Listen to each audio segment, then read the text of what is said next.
further down the road. The thing is that there are going to be people, and they're going to be using all kinds of reasons and justification, and even yourself is going to be giving you reasons and justification for going back to that existence. Do you want that? I don't want that no more. Michael, I've got a little bit of time left that I can achieve something. Okay? That I can achieve something. But yet I can achieve that something within, 3 to 5 years. I can do this. The question is that what do you want to do for the next 3 to 5 years? Continue with the same existence that you've had for the last 3 to 5 years? Or do you want to try to do something different, David? Do you want to try to have something? You have not because you ask not. In other words, you're not saying, God, is this right? Is this the direction you want me to go? I have prayed constantly saying, God, show me the dream. Show me what you want me to do. And I keep hearing this voice that says, no one is going to be as concerned for your future as you should be. Then what are you going to do? You're going to have to get out of your comfort zone. You can't continue to be hanging out with these people because God's vision is here. It's not there. And these people are trying to hold you down. They're holding you down for a reason. And we accept being held down because it's easier to go in a place of being like that cow.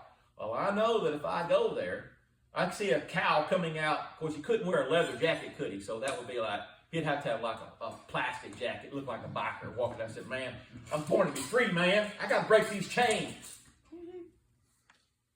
But see, we laugh about that, but yet we're all cows. The reality is that we're all cows. We're all sitting here. We've all been sold this idea that this is our caste in life. India, they have these things called caste. If your father was a cobbler, made shoes, then that is your caste. It's going to be your existence that you're going to live forever. If your father was this, that's what you're going to do. We're even sold this concept of caste even within Christianity. It's called the sins of the father. We've been sold this concept that, well, you know what my father did, I'm bound to do it because of the sins of the father. We'll find out that the Bible talks about that's crap. Because it says, no, the son should not be punished because of the father. The son is only punished by the sins of the father and visited by the sins of the father if the son chooses to live in that existence. Well, my dad was an alcoholic, and I guess I want to be an alcoholic too. Yes, you're going to be an alcoholic because you just said, I am going to be an alcoholic. So guess what? You've got all the makeup for it. All you got to do is fall into that role. Every one of us have the makeup to achieve nothing. We all have it. We all have it in to be nothing in our life. Why? Because that's easy. We have how many people in our families have achieved nothing? But those that achieve something in their life. And so what is the difference? There's a whole thing called Rich Dad, Poor Dad. Rich Dad, Poor Dad. Has anybody read the book? They say it's one of the best books. I've never read it. I can tell you the premise of it. Is that why do some kids go on to achieve something in their life and make something and have a good retirement and have all these things, and then why do some kids just go and work for the rest of their life? Because their parents taught them differently. You've either got one or two classes of people. The two classes of people is those whose parents have taught them their existence, and they learn from the successes of their parents, and they learn to build this. Then you have those others that broke free from that model. If you listen to my family speak, it's so funny. I've been spending time now around a part of my family that I've not been around in years. Listen to your family, especially listen to all of them out there, and you'll start hearing a common denominator of their speech patterns. Amber's grandmother had this saying, and I still quote it to the day. What is the saying we were talking about this morning? Messing and gone. That's what Granny talked about. You're in here messing and gomming in the house. Amber's mama said, well, law may. I said, what does that mean? I don't know. My mom always said it. And the thing is that, I read something about, and I seen something about the crap house, but it was the F word. And I instantly see my mama, and she said, the shit tie tree. That's what I really said. But I listen to your family, and I hear the common. I listen to your dad's family. And what I mean by that, I listen to the loudness. Well, I'm just loud. That's what your daddy says. I'm just loud. I said, no, Artie, you choose to be loud. You make that conscious choice. You make that choice. For me, I did not want to speak like my family spoke. I didn't want that existence. I always wanted more. But the reality is that I dreamed of more, but did I possess the drive for more? No. I always had an excuse why I didn't succeed. Always blamed somebody for it. I didn't have this. I didn't have that. Didn't have this. Didn't have that. So maybe now that I'm 62 years old, maybe I'm finally going to get off my butt and do something, Lance. Because if I don't get off my butt and do something for the next 3 years, where am I going to be in the next 3 years? Same place you are now. No, absolutely not. I'm going to be worse. Way worse. Be way worse. The thing is, you don't stay the same. You get better or you get worse. You don't stay the same. It's your choice. Where along the lines are we going to decide that now is the day? When? When are we going to decide it? The thing is that I was telling your grandmother, she's over at the house, and I said, yeah, I said, our vision was of this house. We knew what we wanted to achieve, but yet I even went beyond the vision. I said, I want to bring up, and if Lance, you remember, I used to tell you that I want my flower beds to mature at the same rate of my house. Why? Because when we moved in them, I wanted my house and my flowers to be somewhat established because I had a vision. How many new houses you ever see and they spent all their money on the house? We used to have a house in Greenbrier. We spent all the money building the house because my builders that I trusted went over and over and over again. If the truck broke down, he had to have more money, and just went on and on and on. We did not have enough money to pour a driveway. Didn't have enough money. We was already mortgaged out of our butts, so we was the only ones in the neighborhood that didn't have a driveway. And it was a covenant that we made that we had to have a driveway. We didn't have one. So we were doomed. Because we couldn't get no more money. We was already living paycheck to paycheck. So what was going to change? Nothing. So, where I'm going with all this is that if you have no vision, if you have no thoughts, you have no dreams, if you can't sit down right now and tell me your vision.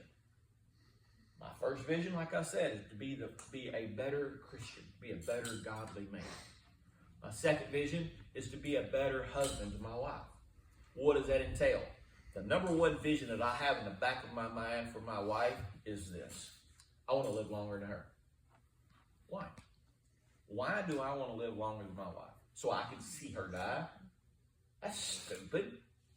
No, Emily. I want to live longer than my wife so I know I don't want somebody else taking care of my wife. I want to take care of my wife.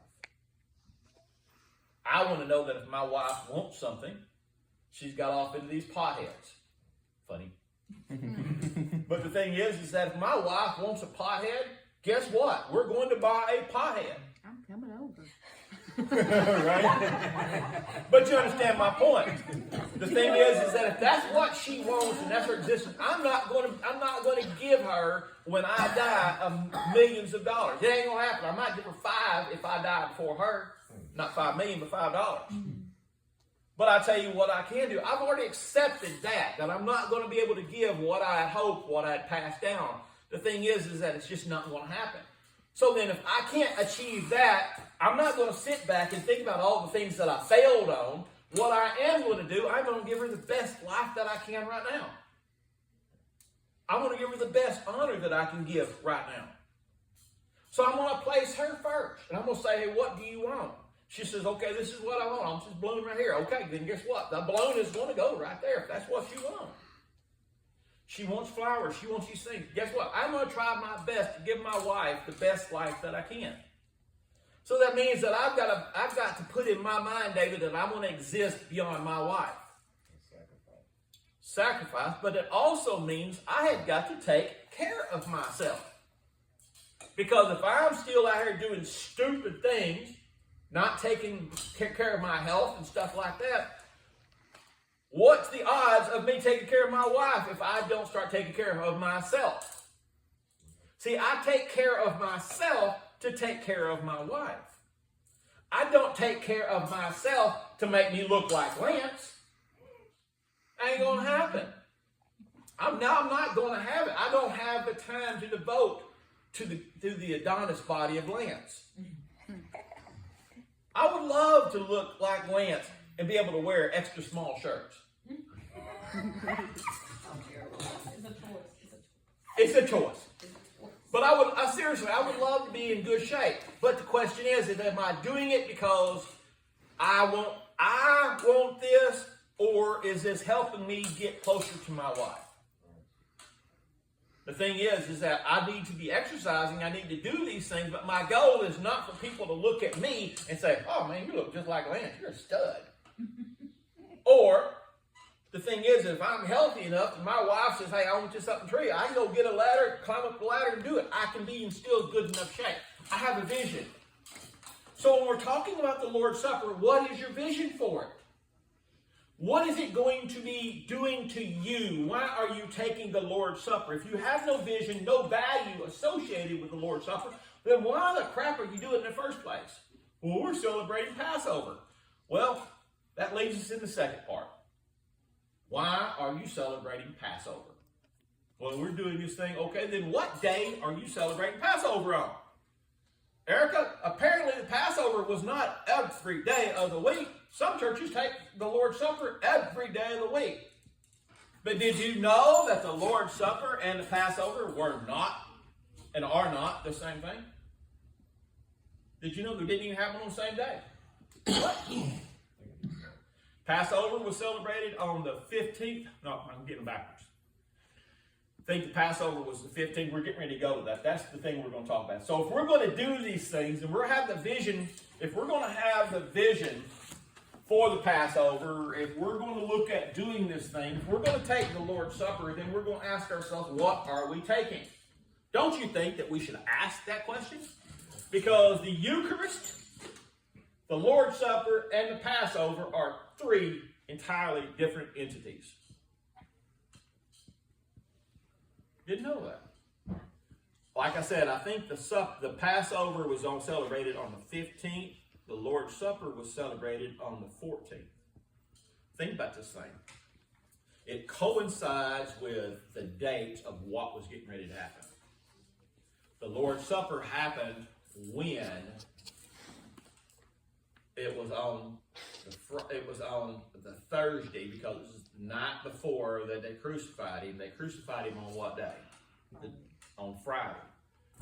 And they couldn't do nothing to him the next day because the next day was Saturday, which was the Sabbath. So they could not touch him. So the thing is that they could not do it until Sunday, that they prepared the body and all that stuff right there. So all this stuff means something. But we found out that the Lord's Supper was different from the Passover, but yet we just kind of put it in. And then the Eucharist. The Eucharist is a Latin word that meant giving thanks. That's the thanks thing that you do. That you give thanks for what the Messiah did. All of these things they sound like they are replaceable with each other, but do your research. Do your research. That's what we're talking about next week, because if we're going to do this thing, are we celebrating the Lord's Supper? Are we celebrating the Passover? Are we celebrating the Eucharist? Which one are we going to be celebrating? Because you can't, if I arbitrarily decide, hey, yeah, we're having a birthday celebration tomorrow, you'd say, well, whose birthday is it? It don't matter. So if you're the person that's getting the birthday thrown for you, like heck yeah. Who don't want us all to celebrate your birthday tomorrow?